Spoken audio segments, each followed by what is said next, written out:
tidak perlu impeachment, misalnya kalimat ini sangat inkonstitusional pandangan saya ya sebagai orang yang berlatar belakang hukum di negara hukum. Dan itu masuk dalam makar. Kenapa? Bisa masuk dalam pasal makar. Pada ujungnya bisa berpotensi makar, bukan delik aduan. Oh, artinya tanpa dilaporkan pun bisa langsung diproses. Ya tentunya itu kewajiban dari penegak hukum untuk menyikapi.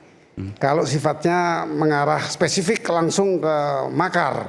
Tetapi kan memang ada perbandingan yang sebaliknya untuk memberikan pandangan, saran. Dan dari kedua yang berbeda ini menghasut dan memberikan pandangan-pandangannya kepada presiden.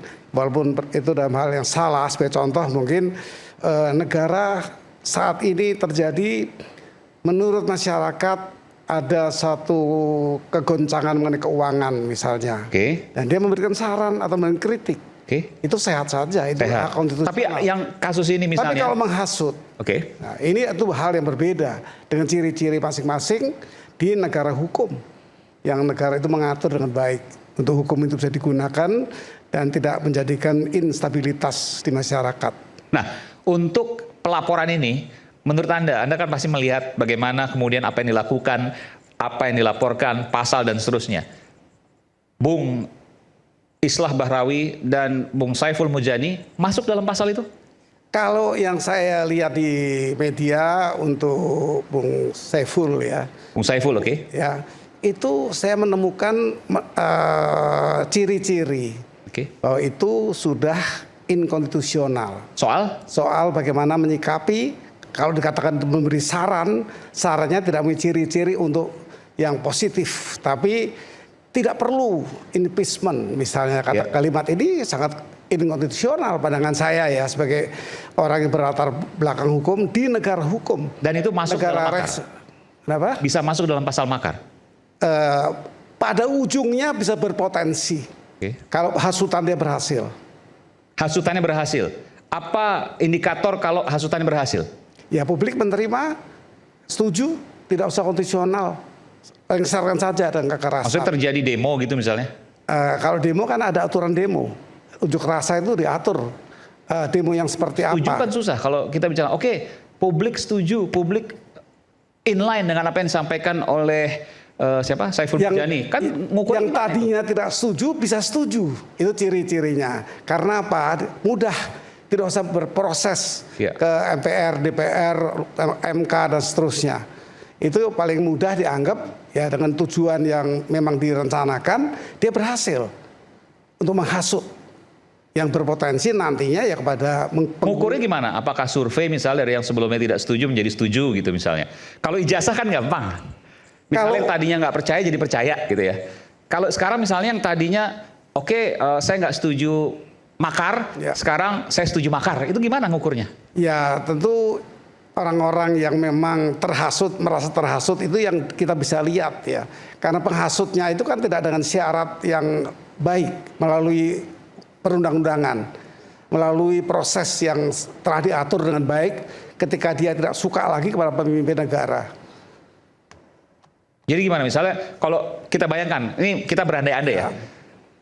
Bung Saiful Mujani menyatakan itu inkonstitusional satu hal. Lalu kemudian publik merasa bahwa setuju. Bagaimana kemudian melihatnya, mengukurnya, membuktikannya bahwa iya nih publik setuju nih? Tidak sulit karena ternyata apa yang disampaikan dengan hasutan tidak usah menggunakan aturan hukum, tidak usah dengan data-data formel. Langsung aja tidak suka ya turunkan aja, minta dia turun. Rame-rame kita bergerak. Demo maksudnya ini? Ya, demonya bukan demo unjuk rasa yang diakui, yang menurut undang-undang, tetapi ternyata ya turun dengan tanpa memperhitungkan segala syarat. Mungkin tempat-tempat yang tidak seharusnya, waktu yang dibatasi juga tidak digunakan dengan baik. Dan itu masuk delik makar? Kalau ada proses yang terungkap bahwa tujuannya melengsarkan keuangan negara dengan cara menghasut. Jadi menghasutnya masuk deliknya, makarnya juga masuk deliknya jika ada pembuktian tadi. Ada komentar soal itu? Saya. Oke, silakan. Alis kan ahli hukum, kalau kita enggak. Menurut keyakinan saya gitu. Enggak. Nah, kalau ini menurut pengetahuan saya. Oke. Begini, pertama kalau tadi saya bilang sama Mbak Oki, kalau ada organisasi pencinta Prabowo, saya bilang jangan diganggu, emang dia harus laporin. Itu memang udah kudu lah, itu apa identitasnya. Tapi begini secara hukum, kalau saya melihat izin nih Prof ya, diskusi kita. Tapi kalau saya lihat di pasal 193 tidak terpenuhi. Oke, ini makar ya? Makar. Tidak terpenuhi. Apa Karena di indikasi? pasal 193 itu ke pemerintah bukan kepada presiden. Itu satu. Satu. Tapi laporan harus diterima. Ya. Saya setuju. Ya. Kalau polisi harus menerima itu saya setuju. Tapi kepada pemerintah. Ini bisa bisa. Jadi harus kepada, kalau mau dilakukan makar itu harus kepada presiden, harus kepada pemerintah. Kepada pemerintah. Jadi kalau seandainya turunkan KUHP presiden, nggak masuk pasal itu. Itu ada celah yang belum selesai, yang tidak diatur dalam KUHP yang baru. Jadi di KUHP yang baru makar itu tidak ada yang ditujukan kepada presiden, adanya kepada pemerintah. Bentar. Tapi ini saya harus fair juga. Kan kepala pemerintahan presiden. Ya nanti sebentar saya jelasin. Oke. Presiden kepala pemerintahan. Tapi teksnya bilang pemerintah. Abis ini mau diskusi guling-guling di ruangan ini bahwa presiden adalah pimpinan pemerintah, silakan. Gitu. Ada banyak memang ada beberapa di undang-undang yang menyebutkan bahwa presiden adalah pemimpin dari pemerintah. Konstitusi juga bilang seperti itu. Tapi KUHP-nya mengatakan kepada pemerintah. Menurut Philippus M. Hajon, kita anak hukum dulu baca bukunya itu kan, Pak Gayus ya. Siapa? Philippus M. Hajon, dosen UNER. Dia menjelaskan ahli hukum administrasi negara. Iya. Dia bilang pemerintahan ada arti luas, ada yang arti sempit. Yang luas itu sampai birokrasi. Ada hampir 5 juta barangkali birokrasi kita hari ini. Artinya apa? Berat kan? Saiful Mujani ngandelin surveinya mau menggulingin pemerintah kan gitu kan nggak bisa. Ini joke aja. Nah, maka dalam arti yang sempit, maka dia eksekutif. Pemerintahan yang sempit itu adalah yang eksekutif, yang ujungnya si presiden tadi itu. Apakah ini artinya presiden kalau di apa tadi istilahnya Saiful Mujani digulingkan, artinya dia memberangus, menggulingkan pemerintahan ini? Nah, nanti kan ada ahli tata negara, kita diskusi aja. Karena juga nggak ada batasan yang hitam putih. Kalau presiden diberhentikan, kabinetnya berhenti. Karena yang ngangkat kan presiden. Ya. Oke. Tapi itu otomatis. Tapi makar kalau pakai diskusi hari ini, Saiful Mujani sama siapa satu lagi tadi? Islah Bahrawi. Islah Bahrawi itu menurut saya dia hanya melihat pada si presidennya saja. Kalau lihat dari rangkaian diskusinya yang di Hutan Kayu itu. Nah, sekarang dari hukum acara, dari sisi hukum acara. Dari sisi hukum acara pasti seru. Diperiksa nih Saiful Mujani sama si Islah. Apa yang sudah Anda lakukan? Gak ngapa-ngapain. Kalau pakai pasal 246 menghasut untuk terjadi kekerasan. Pas diperiksa apa materialnya? Tindakannya gitu. Material dalam rangka menciptakan kekerasan tadi itu. Itu unsur makar harus ada itu. Unsur 246 penghasutan, sorry. Penghasutan. Harus ada itu, oke. Nah, rejim tafsir di MK terhadap beberapa delik formil pidana terkait dengan informasi, kebebasan berekspresi yang punya irisan atau dianggap sebagai hinaan maupun hasutan atau berita bohong, tafsir-tafsirnya itu udah menuntut adanya peristiwa material. Tapi saya balik lagi nih sekarang nih, kalau pakai makar, Pak, kalau pakai makar, rejim berpikirnya adalah nggak perlu nunggu rusuh menggulingkan. Ada indikator yang cukup, dia biasanya sering dilaporkan. Nanti ada Pak Ponto nih, ahli intelijen nih, pasti kan sering kan bikin laporan-laporan, Haris tuh mengancam. Ray Rangkuti mengancam. Nah itu pendekatannya udah security atau security, pendekatannya security.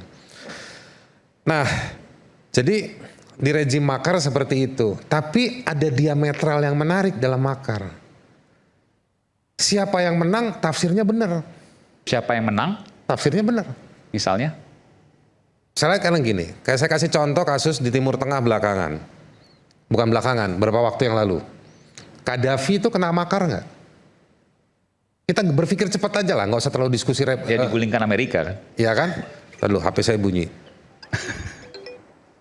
Nah, itu bisa dianggap sebagai kurang lebih ya makar. Tapi kemudian tidak bisa ditangkap sama Gaddafi, orang yang bikin perlawanan ke Gaddafi. Misalnya, kenapa? Gaddafinya kalah. Husni Mubarak di Mesir mau dia dalilkan dengan rejim militernya itu untuk bilang kamu makar. Dan sebelum dia kemarin benar-benar turun kan beberapa kali ada percobaan dituduh makar dan lain-lain. Dia kalah, nggak bisa dipidanakan orang itu. Di Turki berapa perwira menengah terhadap Erdogan, ya. berapa puluh orang itu berhasil sama Erdogan ditangkap, dianggap sebagai ancaman terhadap kekuasaan. Nah, jadi secara politik ada ruang abu-abu itu karena ini memang masalahnya masalah politik. Dia nempel dengan kekuasaan. Nah, di sini kan ada banyak pendukung-pendukungnya penguasa. Menurut saya cara berargumentasinya Anda semua ini harus dengan cara berargumentasi sebagai penguasa. Gitu, ya kan? Jadi cara argumentasinya cara argumentasi berkuasa. Bagaimana mengerti dan menempatkan dan tidak sampai memberangus masyarakat sipil. Itulah yang penting. Jadi Anda menilai bahwa pelaporan dari Bung Iwan itu memberangus masyarakat sipil? Oh enggak. Saya mau anggap kalau cuma laporan itu nggak apa-apa, itu masih hak. Ya kan? Tapi ketika nanti dia diserahkan ke negara, ke polisi yang bagian dari tadi si pemerintahan tadi itu, mau dalam arti luas maupun dalam arti yang sempit, harus hati-hati juga. Nah, sekarang masih kita cek Saiful Mujani dan Islah, siapa bang? Bahrawi yang dilaporkan tadi itu. Apa namanya situasinya, nuansanya? Apa konstruksi knowledge sampai pada kesimpulan itu? Kalimatnya tadi itu kan bisa berupa statement, tapi tulisannya pertanyaan kan? Bisa nggak kita tumbangkan Presiden Prabowo? Tapi itu kan memang dikenal penegasan dengan menggunakan kalimat tanya. Ada itu dalam ilmu bahasa, ilmu kayak begitu-begitu ada. Jadi singkatnya gini, Bung Haris, Anda menilai bahwa apa yang dilaporkan oleh Bung Iwan ke Mabes Polri itu, kalau saya mau bilang gini, saya paham. Tidak bisa diartikan sebagai penghasutan, tidak bisa diartikan sebagai makar. Singkatnya itu. Saya mau bilang bahwa laporannya oke. Ya. Tapi kalau kita mau ngecek penggunaan aturannya terhadap fakta tersebut, saya melihat dan dalam pengetahuan saya tidak cukup unsurnya, tidak cukup. Karena ini juga KUHP baru, Om Aiman, hati-hati. Karena kalau serampangan ntar Om Aiman dilaporin lagi. Ya kan? Kan udah diperiksa kemarin. Saya udah pernah dilaporin ya. Nah, ini KUHP baru, KUHP baru. Nah, jadi maksud saya punya kepentingan untuk menjaga semangat KUHP dan KUHP yang baru terlepas dari ada kelemahan-kelemahan. Nah, jadi hak untuk melaporkannya saya nggak ada masalah.